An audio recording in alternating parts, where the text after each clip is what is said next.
Hello students, welcome to my YouTube channel Geography Guru. Today we are going to discuss about class 9 science worksheet number 54. Today's worksheet is also going to be quite easy, काफ़ी आसान रहने वाली है आज की हमारी ये worksheet भी। आज की वर्कशीट में हम समझने की कोशिश करेंगे what is universal law of gravitation, यानी यूनिवर्सल लॉ ऑफ ग्रेविटेशन क्या होता है और इसकी क्या इंपॉर्टेंस है, ये हमारी आज की वर्कशीट का थीम रहेगा। Let's begin. As it is visible on your screen, this is worksheet number 54, subject science and date 11th of November 2020. Gravitation, and in this today we are going to discuss about universal law of gravitation. होता क्या है? बहुत आसान सी worksheet रहने वाली है क्योंकि आज हमें सिर्फ इतना ही समझना है। Gyan is there with his question What is the gravitational force and what is its importance? Gravitational force क्या होता है, इसकी इंपॉर्टेंस क्या होती है। न्यूटन ने देखा, उन्होंने ऑब्जर्व किया कि एक पका हुआ Apple always falls on the अर्थ, हमेशा पृथ्वी के ऊपर गिरता है। आप भी पढ़ चुके होंगे इसके बारे में। And declare that earth attracts every object towards itself by force, और उसके बेस पर उन्होंने एनालाइज किया कि कोई भी वस्तु पृथ्वी की तरफ, अर्थ की तरफ अट्रैक्ट होती है। किसके कारण? एक फोर्स के कारण। Moon which revolves around the earth continuously experience a similar centripetal force towards the centre by earth but they never collide. इसी सेम वे में जैसे कि earth attract every object towards its centre, हर वस्तु को attract करती है। जैसे हमने बॉल को ऊपर की तरफ फेंका, नीचे की तरफ क्यों आती है? Due to this gravitational force. Okay, same हम जंप लगाते हैं, नीचे की तरफ आते हैं, किसके कारण? इसी ग्रेविटेशनल फोर्स की तरफ। यानी कि कोई भी वस्तु है वो पृथ्वी की तरफ आ रही है और इसी फोर्स के कारण moon revolves around the earth, लेकिन ये टकराते नहीं है। In the same way all planets revolve around the sun, और इसी फोर्स के कारण सभी प्लैनेट है वो सन के चारों तरफ रिवॉल्व करते हैं। On the basis of these facts, in facts के बेस पर न्यूटन ने कंक्लूड किया that all objects in the universe attract each other, कि हमारे यूनिवर्स में सभी ऑब्जेक्ट्स हैं वो एक दूसरे को अट्रैक्ट करते हैं, पुल करते हैं, खींचते हैं अपनी तरफ। This force of attraction between object is called gravitational force, और इसे ही हम ग्रेविटेशनल फोर्स बोलते हैं। ओके, तो यहाँ तक हमने समझा कि ग्रेविटेशनल फोर्स क्या होती है। अब हमें समझना यूनिवर्सल लॉ ऑफ ग्रेविटेशन क्या है। Let's move forward. यहाँ पे दिया गया universal law of gravitation. Universal law of gravitation क्या कहता है, पहले हम एज इट इज़ बुक में से यहाँ जो आपकी वर्कशीट में दिया गया इसको हम रीड करते हैं, उसके बाद हम इजी लैंग्वेज में इसको समझेंगे। Every object in the universe attracts every other object with force which is proportional to the product of their masses and inversely proportional to the square of the distance between them.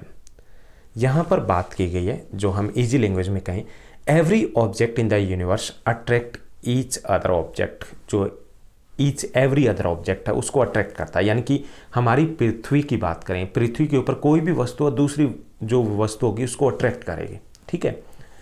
The greater the wait और the mass of the object the greater the force, जितना उसका मास अधिक होगा, उसका भार अधिक होगा, उतना ही फोर्स अधिक होगा। एंड ग्रेटर द डिस्टेंस, जितना अधिक डिस्टेंस होगा फोर्स उतना ही कम होगा। ओके, तो तीन चीज़ें इसमें शामिल है ग्रेविटेशनल, जो यूनिवर्सल लॉ ऑफ ग्रेविटेशन में, that every object in the universe attracts every other object with a force. Greater the mass of the object greater the force, and greater the distance the lesser the force. यानी कि जितना भार अधिक होगा उतना ही force अधिक होगा, और जितनी दूरी अधिक होगी उतना ही फोर्स कम होगा। इसे हम बोलते हैं यूनिवर्सल लॉ ऑफ ग्रेविटेशन। यहाँ पर देखिए कि हम समझ सकते हैं एक एग्जांपल के थ्रू कि कैसे, कि let two object of mass m and let d be in the distance between them from their centres. यहाँ पे दिया गया m1 is the first object, this is the m2 is the second object, यहाँ पे दिया गया and d is the distance. ठीक है। If the force of attraction between them is f, और जो ग्रेविटेशनल फोर्स होगी उसको हम f से डिनोट करेंगे। यानी कि हमारा फॉर्मूला जो बनेगा वो यहाँ पर बनेगा, F equal G M by D square.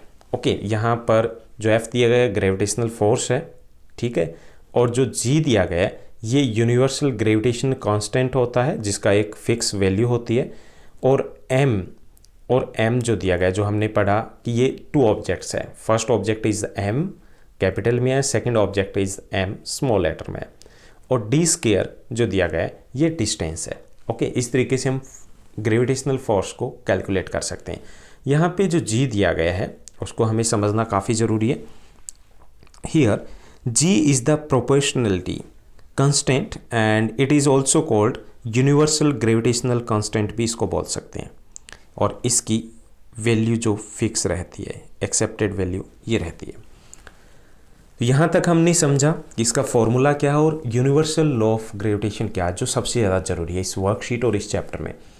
अब हम इसकी इम्पोर्टेंस को समझने की कोशिश करते हैं। इसके इम्पोर्टेंस को समझने के लिए हम काफ़ी सारे एग्जाम्पल दे सकते हैं, जैसे the force that bind us to the earth, gravitational force है, इसी के कारण हम पृथ्वी से जुड़े हुए हैं, अर्थ से जुड़े हुए हैं।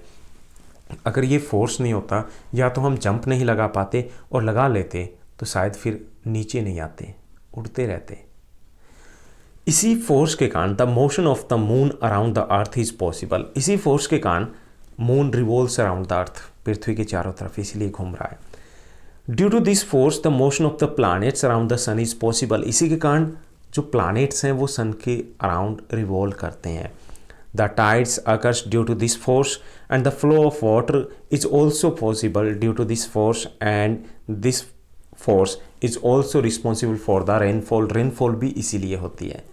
हम बॉल को देखें ऊपर की तरफ उछालते हैं, वो नीचे की तरफ आ रही है, वो इसी फोर्स के कारण आती है। अगर ये फोर्स नहीं होता तो एटमॉस्फेयर नहीं होता, ये फोर्स नहीं होता तो शायद ये जो बर्ड्स है वो उड़ नहीं पाते, ये फोर्स नहीं होता तो पानी ऊपर की तरफ होता, धरती के ऊपर नहीं होता, ऊपर की तरफ होता, हम नीचे होते। प्लांट्स भी हवा में होते, हवा में कहाँ होते, डेवलप ही नहीं पाते, आकर ही नहीं हो पाते। ओके, तो सब कुछ गड़बड़ हो सकता था अगर ये फोर्स नहीं होता। अगर एक लाइन में कहें तो लाइफ पॉसिबल नहीं होती in the absence of this gravitational force के कारण। Now let's move to the question answer. आज की इस वर्कशीट में 4 इजी क्वेश्चन दिए गए हैं। First question is there, this is the most important question of this chapter and this worksheet. हमें बताना है write the universal law of gravitation क्या होता है। In this world every object attracts every other object with a force. The greater the weight of the object, the greater the force. And the greater the distance between two objects, the lower the force. यानी force कम होगी अगर distance ज़्यादा होगी। This is called universal law of gravity या universal law of gravitation इसको कहा जाता है। Second question is there, हमें एग्जाम्पल देने हैं। What is the importance of universal law of gravitation. इस लिस्ट को आप बहुत लंबा कर सकते हो, हम कुछ एग्जाम्पल यहाँ पे दे रहे हैं। This force binds us to the earth, ये हमें अर्थ से जोड़े रखता है। Because of this force planets revolve around the sun, इसी कारण प्लैनेट्स है वो सन के अराउंड रिवॉल्व करते हैं। Due to this force tides occur in the sea, इसी के कारण टाइड्स आती है। Rain and atmosphere is the result of this force. Due to this force water flows in the river, इसी के कारण पानी है वो नदियों में बहता है। Due to this force life is possible on the earth. तो आप काफ़ी सारे एग्जाम्पल दे करके बता सकते हो importance of universal law of gravitation. Third question is there, हमें बताना है कि what would have happened if there was no gravitational force, write your views, कि अगर ग्रेविटेशनल फोर्स ना होती तो क्या होता। If there was no gravitational force at all, it would have been impossible for life on the earth, शायद पृथ्वी पर जीवन ही नहीं होता, लाइफ ही नहीं होती। Because if there was no gravitational force on the earth, then the whole sea water would be in the air, सारा पानी एयर में होता, and all the tree plants on the earth would not grow on the earth, और जितने भी plants हैं वो भी अर्थ के ऊपर ग्रो ही नहीं करते। there is no rain, no atmosphere, no birds flight, कुछ भी नहीं होता। fourth question is there, what does G denotes in the equation for universal law of gravitation and what is its value।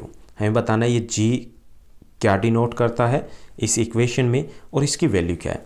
G is the proportional constant, इसको हम universal gravitational constant भी कह सकते हैं, और ये यहाँ पर इसकी वैल्यू रहेगी। उम्मीद करता हूँ आप अच्छे तरीके से पढ़ रहे होंगे। अभी एग्ज़ाम डेज काफ़ी पास आ गए हैं तो आपने अपना टाइम टेबल सेट कर लिया होगा और उसको फॉलो भी करे होंगे। ऐसे ही पढ़ते रहिए, आगे बढ़ते रहिए, सक्सेस ज़रूर मिलेगी एक न एक दिन। इस चैनल को लाइक शेयर सब्सक्राइब ज़रूर कीजिएगा। Thank you, bye bye, have a nice day.